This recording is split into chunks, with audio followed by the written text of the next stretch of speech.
오늘은 대림절 넷째 주일 성서정과 본문 중에 하나인 누가복음 1장 46절에서 55절까지의 말씀을 통해서 하나님의 은혜를 나누도록 하겠습니다.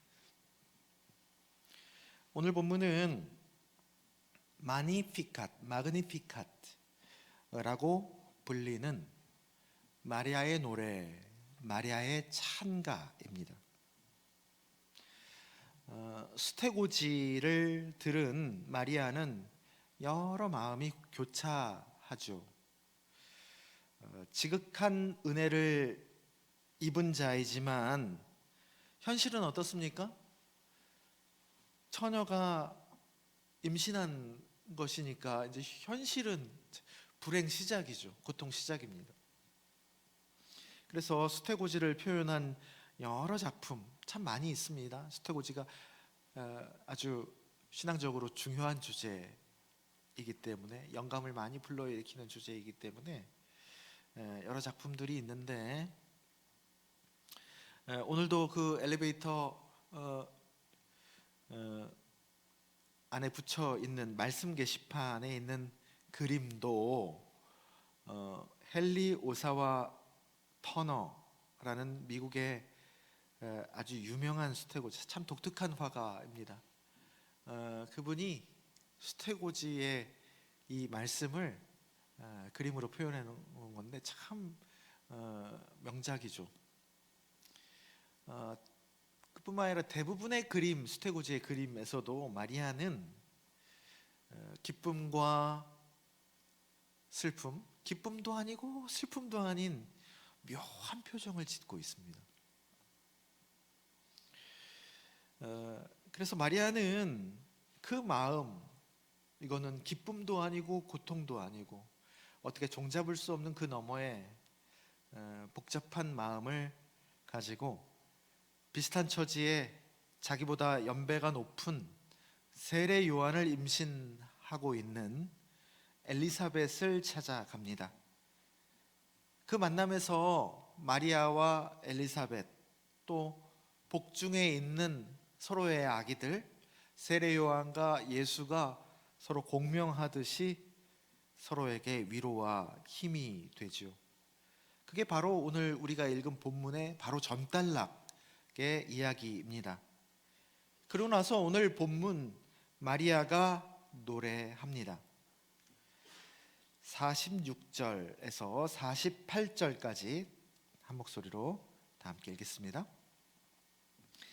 마리아가 이르되 내 영혼이 주를 찬양하며 내 마음이 하나님 내 구주를 기뻐하였음은 그의 여종의 비천함을 돌보셨음이라.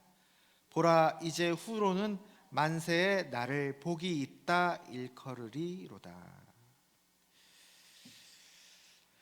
주를 마리아가 찬양하고 하나님을 기뻐하였다. 내 마음이. 그 기뻐함의 이유, 마리아가 그토록 감격한 이유가 뭐죠? 이 본문에서 뭡니까? 48절, 여종의 비천함입니다. 하나님의 아들을 잉태한 사람으로서 전혀 뜻밖의 조건이죠. 하나님이 선택을 하고 그가 가장 높고 깊은 뜻을 이루기 위한 통로, 또 자리로 뭐를 택했다는 거예요? 비천함을 택했다는 거예요. 이 마리아의 찬가와 쌍둥이처럼 비슷한 노래, 또 찬가가 있죠. 그게 뭐죠? 사무엘상 2장의 한나의 노래, 한나의 기도입니다. 한나도 비슷한 상황에서 찬가, 기도를 하나님께 올려드리죠. 한나는 어떤 사람이었습니까? 한나도 불임이었죠. 불임이었지만 사람들이 그래도 한나 정도면 복받을 만한 사람이었죠.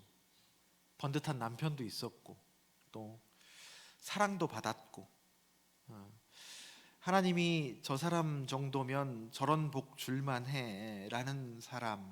사람이었습니다. 또 임신할 수 없었던 불임이었던 사람 중에 이제 아이를 하나님께서 태를 열어주신 그 대표적인 예가 성경에 또 어디 나와 있습니까? 네? 사라 아닙니까? 사라. 아브라함의 부인 사라입니다. 사라도 족장 가정이었죠. 부잣집 마나님이었습니다.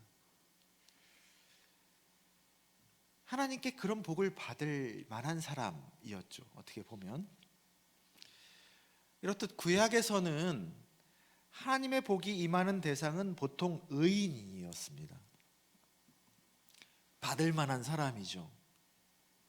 그런데 구약이 끝나고 신약의 처음 예수 그리스도의 탄생 스토리에서 그 공식이 놀랍게 깨지는 거예요.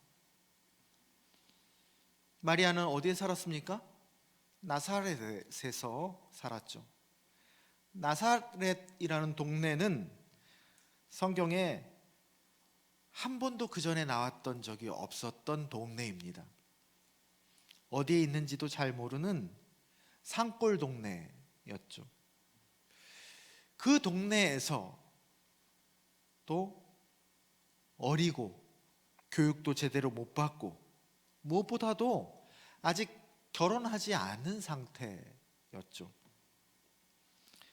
사라나 한나가 모든 조건은 다 갖추었는데 딱 한 가지, 생물학적인 불임이 임신의 장애였다면 마리아는 어떻습니까? 생물학적으로는 아이를 가질 수 있었어요. 젊었으니까요. 근데 임신하면 안 되는 사람이고 특히 하나님의 아들이 거하는 그런 큰 은혜를 받으면 안 되는 사람이었습니다.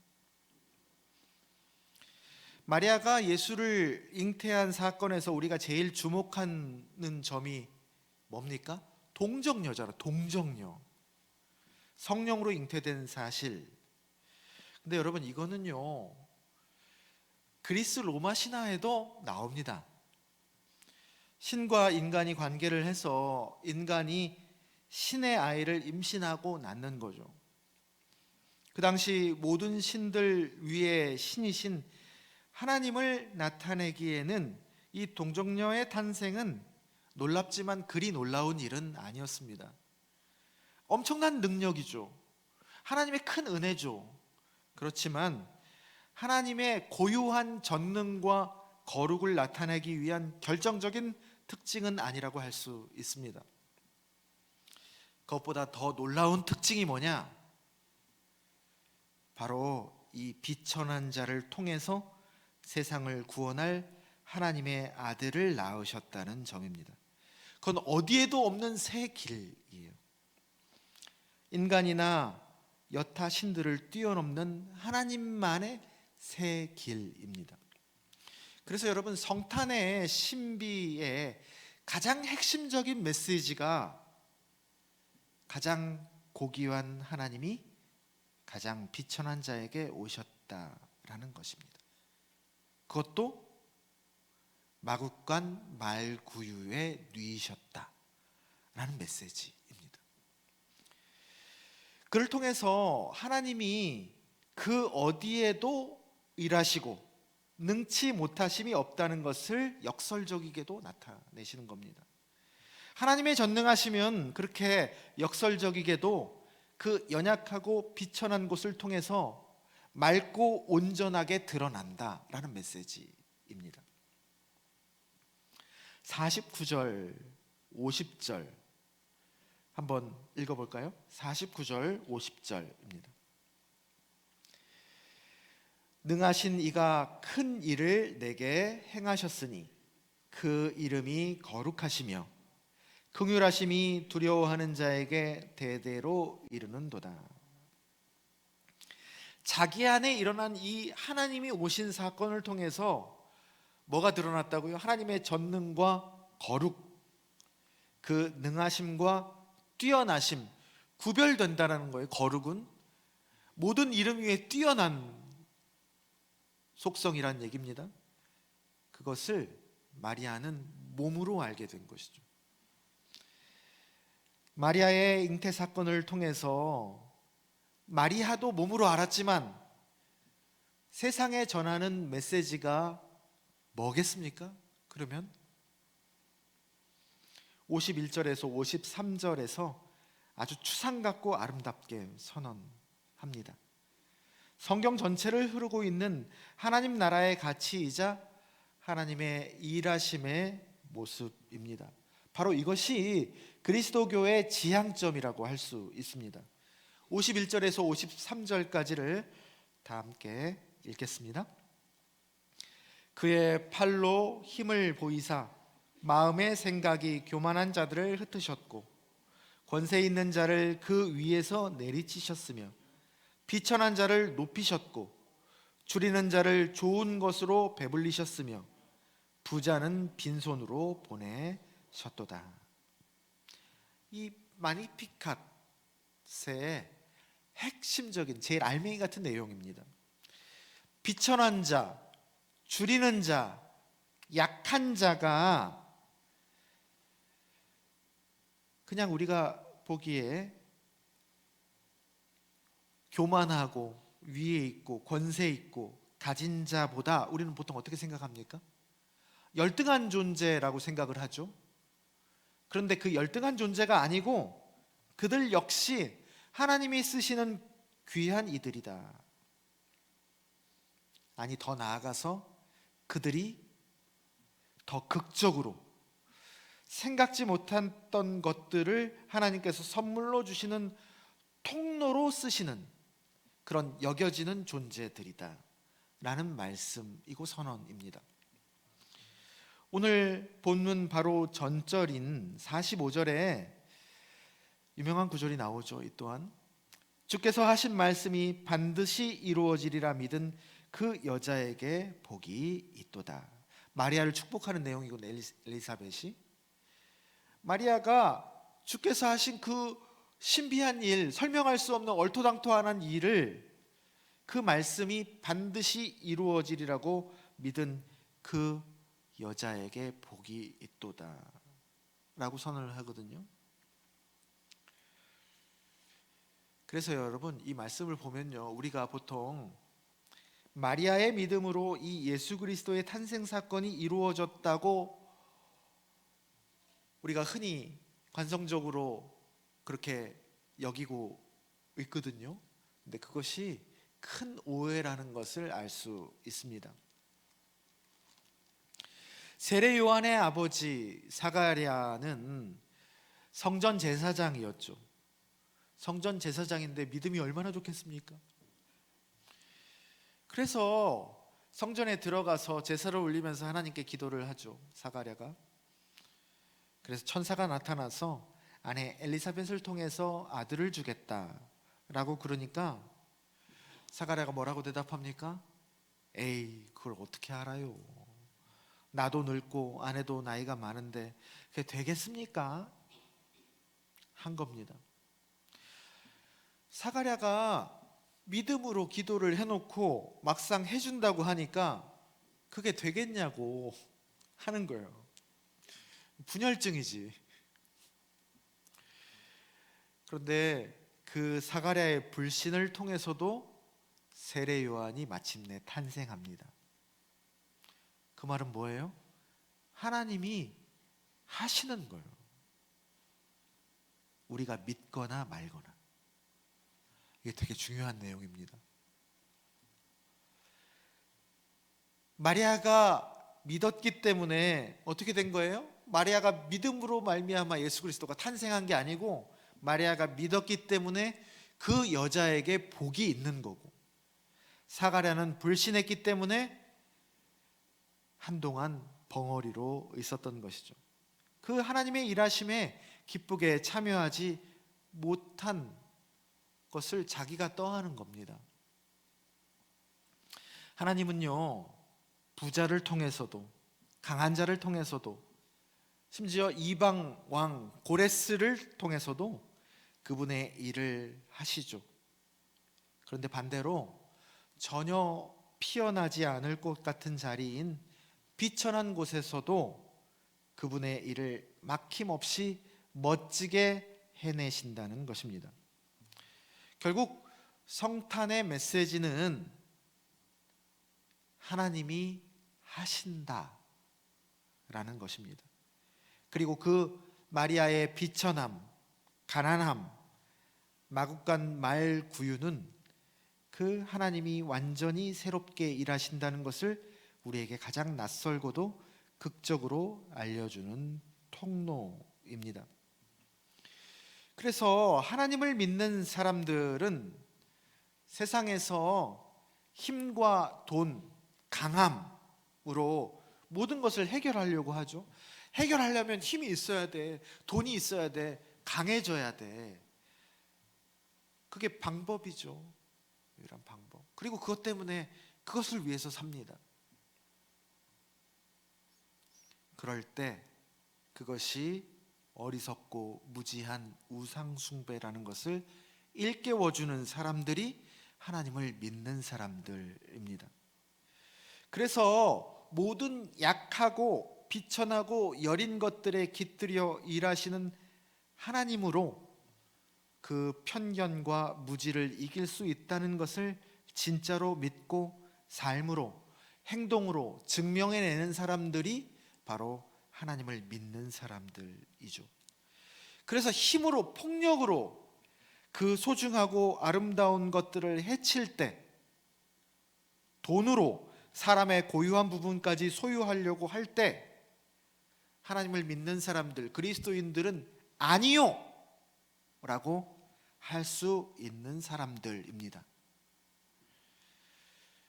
주중에 헬리나 오웬의 아담이라는 책을 가지고 지금 3주를 읽고 서로 나누었죠. 다음 주에 이제 마지막 시간입니다.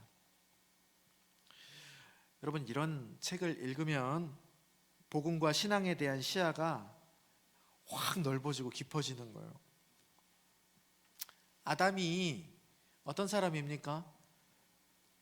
중증 발달 장애인이죠. 돌봐주어야 될 사람이고 그렇게 받을 수밖에 없는, 보호받지 못하면 생명을 잘 유지할 수 없는 그런 가난하고 약한 사람이죠.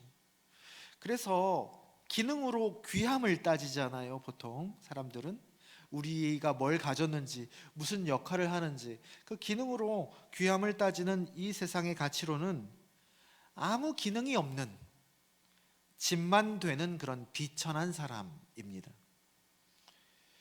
그런데 그 말도 못하고 눈만 껌뻑이는 아담과 함께하고 또 그를 돌보는 사람들은 그동안 그 누구도 자신에게 줄 수 없었던 것,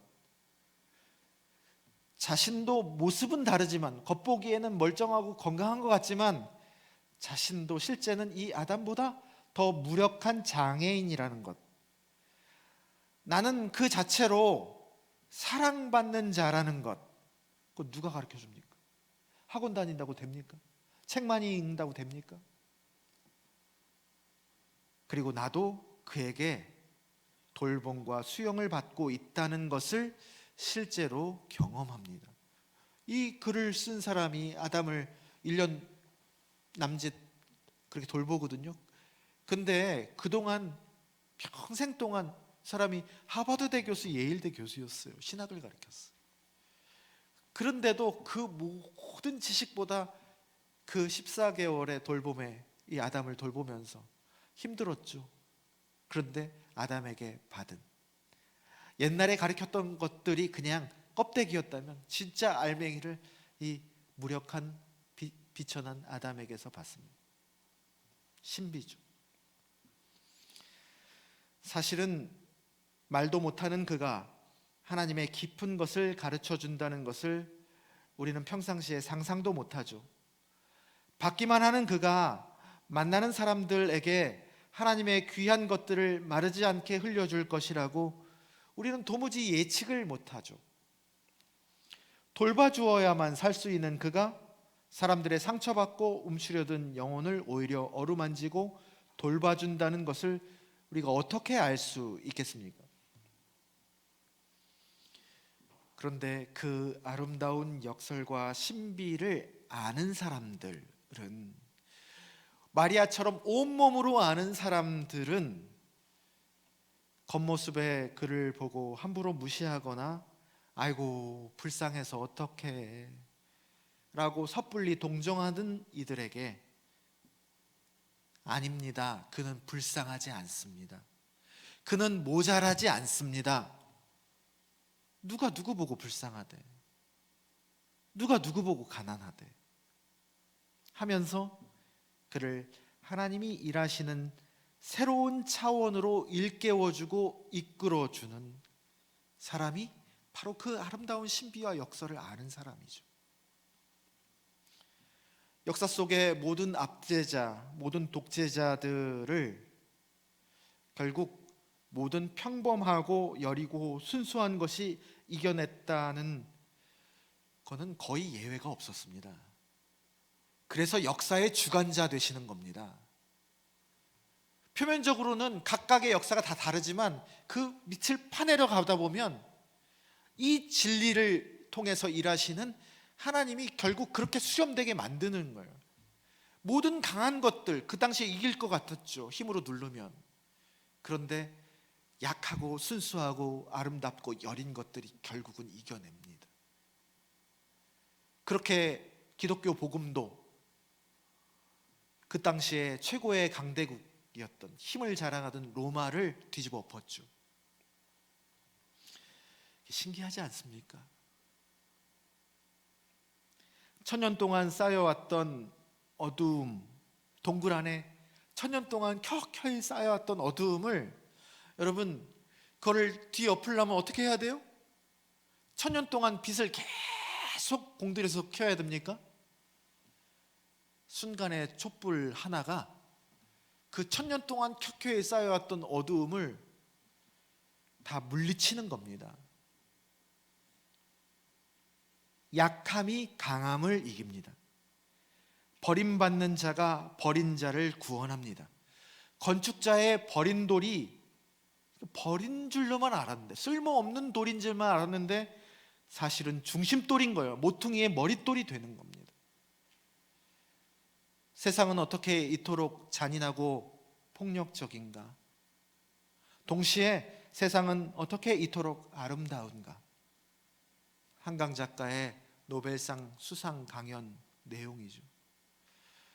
기가 막힌 성탄절 메시지입니다.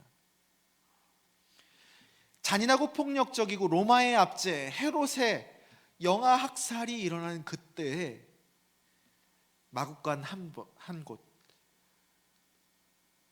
비천한 그 자리에 조용하게 묵묵하게 아름답고 순수한 이 약함의 모습을 띤 하나님의 강함이 태어나는 거야. 그게 세상의 진실입니다. 사랑하는 낮은 동산교회 성도 여러분, 우리가 참 특별한 대림과 성탄 시기를 올해 보내는 것 같습니다. 폭력과 악행이 그 잔인성과 추함을 드러내는 것을 계속 바라보고 있노라면 참 두렵기도 하고 불안하기도 하고 섬뜩하기도 하지만 잘 될 겁니다, 여러분. 하나님이 이 변함없는, 천지가 없어지더라도 말씀은 없어지지 않은 이 진리로 이 역사를 주관하고 계시기 때문입니다. 미국의 어느 대학의 저명한 정치학자가 이번 주에 그런 얘기를 하셨더군요. 한국 참 부럽다. 그러면서 한국의 민주주의는 이런 일들 속에서 더 건강하게 작동하고 있으며 한국과 같은 나라들은 민주주의의 등대가 되어 비민주적 지도자들이 어떻게 배제되는지를 보여준다. 여러분 가슴이 웅장해지지 않습니까? 전 이번 일이 진행되는 걸 보면서 아, 애국심은 나라를 사랑해야 된다는 마음이 아니구나. 나라가 사랑스럽다는 마음이구나. 라는 것을 제가 이 기간을 통해서 현장에 가서 온몸으로 알게 되었습니다. 마음의 생각이 교만한 자들을 결국 흩으실 겁니다. 51절에 애국가처럼 하나님이 보호하사 우리나라 만세입니다. 54절, 55절 마지막으로 다 함께 읽고 마치겠습니다. 54절, 55절입니다. 그 종 이스라엘을 도우사 긍휼히 여기시고 기억하시되 우리 조상에게 말씀하신 것과 같이 아브라함과 그 자손에게 영원히 하시리로다 하니라.